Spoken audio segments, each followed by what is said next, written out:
Regular listeners will recognize the phrase, stay humble and keep going, as the final words of every episode. Today, we take some time to unpack them. This is Jews Talk Racial Justice with April and Tracie, a weekly show hosted by April Baskin and Tracie Guy-Decker. In a complex world, change takes courage.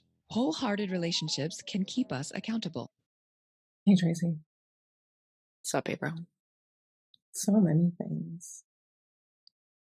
My grandma passed this week. I'm so sorry.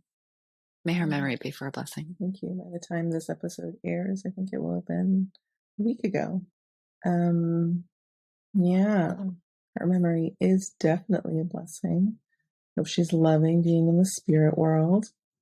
I felt her spirit give my caress a cold cheek. Give my cheek a cold caress. Felt like a cold breeze.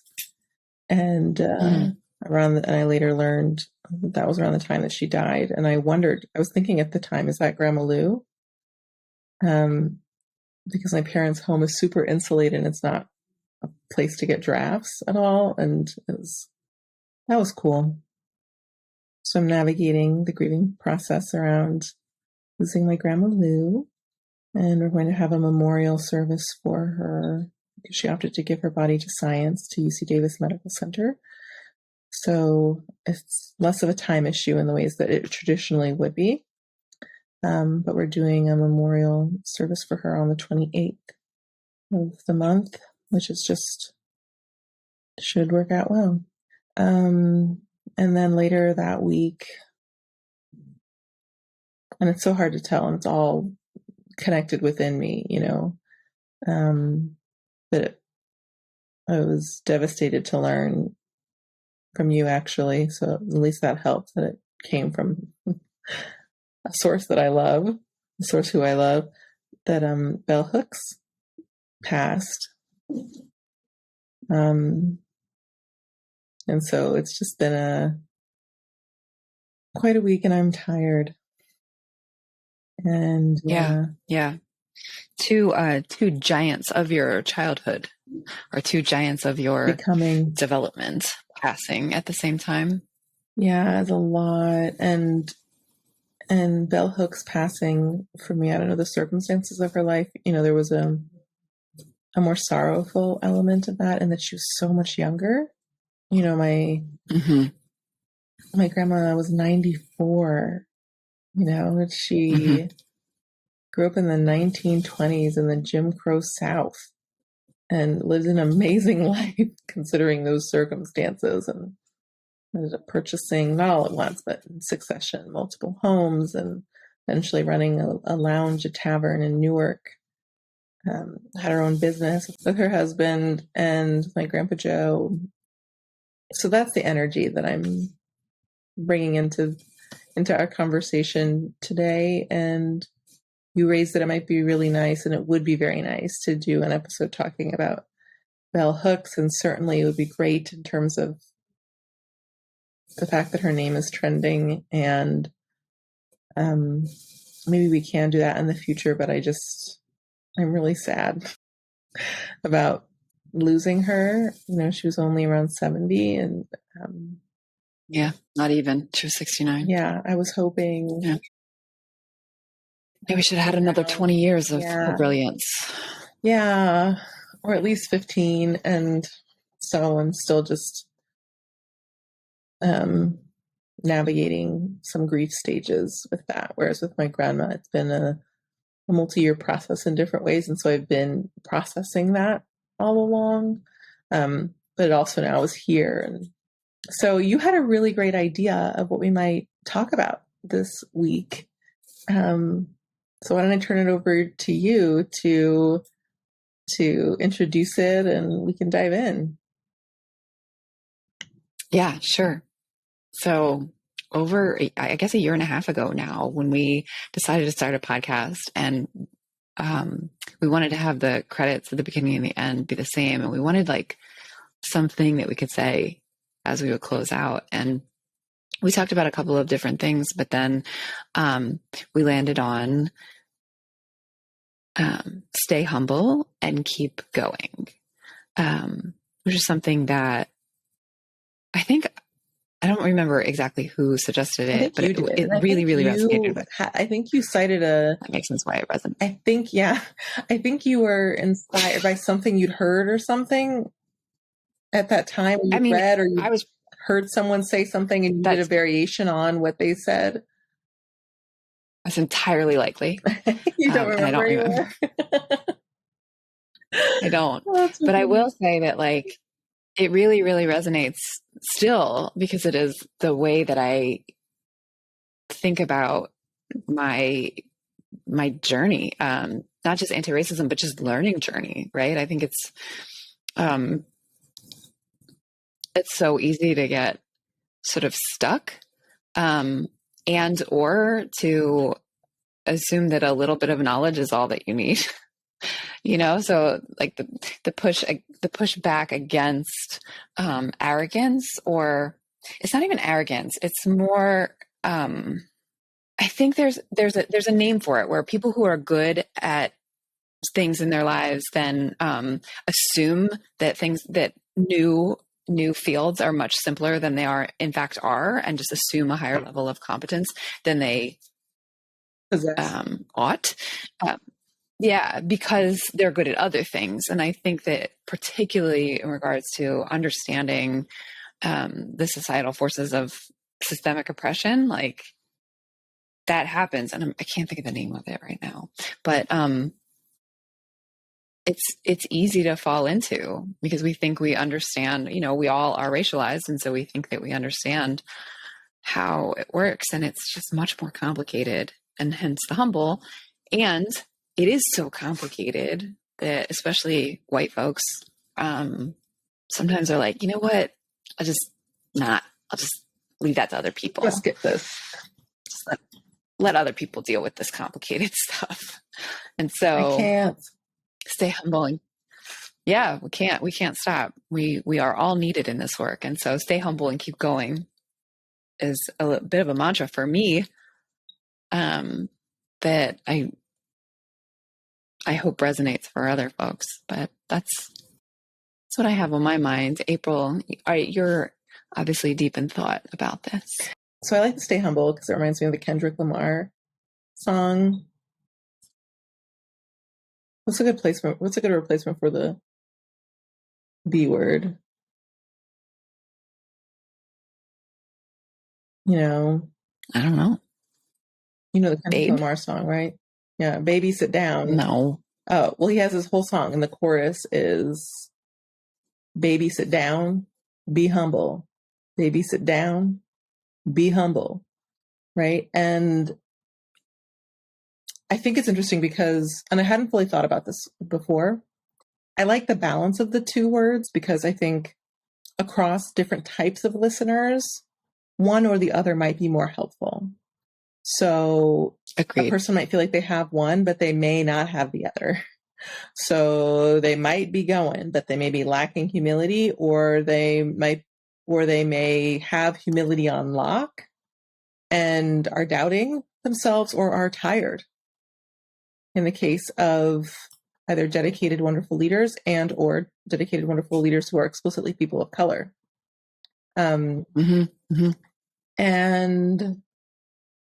there was some like elegant way that I connected this in a meaningful way that I can't remember what the through line was, but I would extend it to say, or I would name explicitly that not everybody needs to be humble. But that everyone, and by that I mean some people already are humble. And I remember, being in a text study once with a prominent rabbi who was giving a whole talk about how important humility is, and how it was so virtuous and so wonderful, and how we all need to do that. And I remember thinking, this is a wonderful person, but I remember thinking what a profoundly white male perspective he was coming from. And I can't remember all the phrases that he used, but it was so clear, because I was at a point in my healing journey where being humble was absolutely is how I always had been, to an extreme. And I literally needed to be bold and I needed to be heard, and I needed to contradict as a woman of color different ways that I'd been consistently silenced. And that in his lesson, and we didn't have all these added pieces, but he kept saying things that I was like, all these things are true, but for a particular experience. So these are not universal. He was sort of sharing them as if they were universal. And I was like, sugar, channel my grandma, sugar. Nope. And so just similar to other midot, other Jewish values, humility is a Jewish value, and it's one that we need to right size and balance, and that may need to shift or downsize, that may need to increase or downsize depending upon a given circumstance. And so that's why I felt comfortable using it for a multicultural, multiracial audience, is because, and to me, inherently, when we say that, I take it to mean it can mean different things for different folks as they need it to mean. It can be an affirmation of the fact that they are leveraging the right amount of humility, or it can be an admonishment to try to take a seat a little, keep going, but to take a seat. You don't always have to be heard. I love that you brought up the midot, the character traits, because I do think that the Musar understanding of anava, or humility, is really, really helpful to account for what you're talking about, where there are times when actually outside societal forces have forced you to be more humble than necessary. We've talked about on the podcast before that Dr. Alan Marinis, I was saying his name wrong in earlier podcasts. I apologize, Dr. Marinis, talks about anava, humility, is about taking no more than my place, no less than my space, or maybe it's the other way around. We could probably do a whole nother thing about the difference between place and space in that sentence, but I think that's really important for us to recognize that anava, humility, actually is on a spectrum from completely self-effacing to sort of arrogance, and that midline, not denigrating who we are and what we have to bring, but also not overemphasizing it, is all baked into the idea of humbleness here, and with that Jewish lens. Staying in your lane. And I am excited for us and all of the other contemporary students of Musar. Shout out to Rabbi Lauren Tugman, who are talking about the societal pressures and socialization, and how that affects anava and how we show up, and how we find the right balance. So I'm excited for us to continue that work that we do together. And I like the juxtaposition of the two pieces, because one is about, I associate humility with dissent or contraction. But as we just said, in terms of its practice for each individual person, it might be upping the level of acknowledgement of one's skills and the value that one brings, particularly the more you have marginalized identities beyond simply being Jewish, but also if you are Jewish and a person of color, if you are a person of color and not Jewish, if you are a person with disabilities, a disability or disabilities, or someone with trans or non-binary gender identity, that it's still a practice, right? Because there's a point at which we can powerfully contradict the suppression of our voices and go overboard to a point of taking up too much space. But there's a good amount, and a number of us, I know in my experience and the experience with different people with whom I've worked and learned, is that it feels like we are taking up outsized space.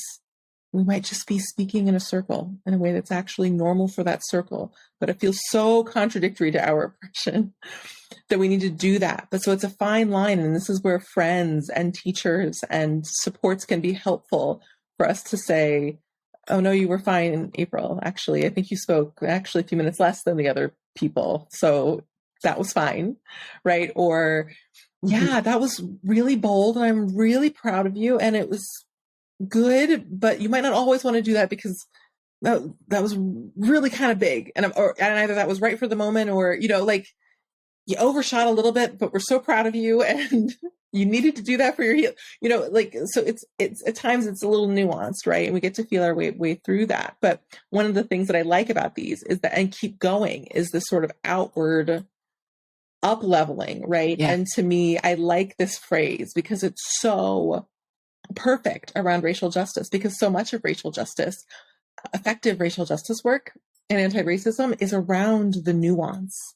And people initially find this confusing, but I actually think this is true with lots of things. It's like cooking. Like, cooking is not black and white, and it depends. If you had a one certain ingredient, then you might need to totally. It's but for some reason, I think, well, not some reason, because of largely, I think, trauma and unhealed trauma, the nuance of racism, it just makes it too much, even though there's lots of other places in our lives, financial management, which a lot of people, but I think cooking is a good example, because for some people that's really hard, but for a lot of people, they either enjoy the challenge or they love it, and they know that it actually is quite navigable, but there are different things you need to learn and certain ingredients that it sounds contradictory, but for this recipe, you need a lot of this, and in this recipe, you need some, but just slightly too much will ruin the entire dish. The bread won't rise, or whatever may happen. And that is true with effective racial justice work too, that you have different principles that in certain contexts need to be bigger or smaller, and you got to learn to balance it. And this work is learning to, what is it, like juggle while dancing, or you're like patting your head while rubbing your tummy, that we need to learn to both hold racism and practice looking at it, while also practicing holding and looking at anti-Semitism. And we need to work on healing ourselves and taking good care of ourselves, and not always at the same time, but in time, taking very good care of ourselves, but also not, but if we're white, also learning to decenter ourselves in certain ways to make room for the narratives and the priorities of people of color to shine and take up a right size space, while still holding, as a white person, that I still get to deeply care for myself and nourish myself at all times, but that can look differently, particularly when I'm working on creating equitable spaces and measures that make room for greater collective justice. And so I like that statement contains complementary, potentially seemingly contradictory pieces, but that are critically important for each other, and needed in this work. Because if one was just humble and not doing anything, that wouldn't be great. And also, when somebody just keeps on going, at times people don't remain humble because they start to get hurt, and they will start to get louder. And loud and volume in and of itself is not what's missing in our movement spaces. I think what's missing is key insight and listening and spaciousness for new ideas to come through, and for there to be healing for people, and for us to form key relationships across lines of difference that are strong and can endure attacks from systems of oppression and actors of oppression who are explicitly trying to undermine those relationships and pit us against each other. And so I love that Tracie proposed this, and I wish I could remember, maybe at some point one of us will, how you came up with it.